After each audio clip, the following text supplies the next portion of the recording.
Hindi ka na naman makakurot sa akin, Joanne.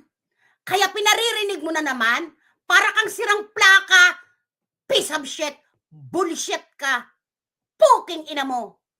Tang ina ka. Pinabalik na naman niya, pinaparinig na naman niya. Ilang beses Strike mo mo! na pinaparinig. Strike mo! Kunin mo yung ano mo, timestamp mo, i-report mo sa YouTube. O sa YouTube. Ilang YouTube beses mo na tawag dito eh. pinaparinig yan, Joanne. Million times mo Strike nang mo! pinaririnig. O ano? Nawalan ako ng Utang, trabaho?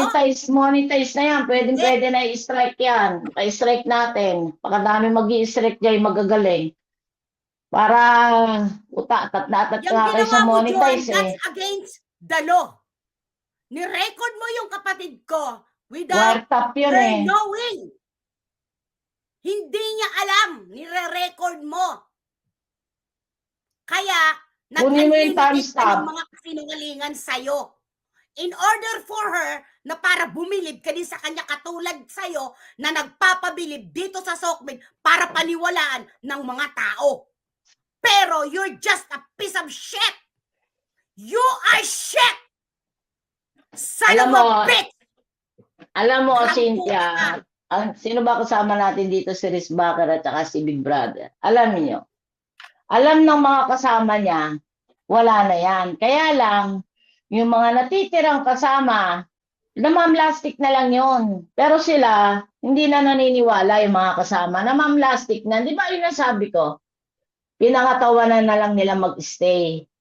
Hindi nila kayang umalis o hindi nila kayang lumipat, kaya pangangatawanan na nila. Pero sa totoo lang, hindi na rin sila ano doon. Kaya lang plastikan na lang nangyayari diyan. Kasi kahiyaan eh. Kung aalis sila, kung lilipat sila o titigil sila, mamamahinga. Wala. Ang gagawin nila parang sige na, dito na tayo, kahiyaan eh. 'Di ba? Pero sila, kahit sila, hindi na sila hindi na. Tingin ko, hindi na yun na nagniniwala. Bida-bida yan sa channel nyo. Puro naman mga kasinungalingan. Bugok. You are a piece of shit. You are shit. Dumi ka lang sa kuko ko, puking ina mo. Magaling ka lang mambudol, putang ina ka.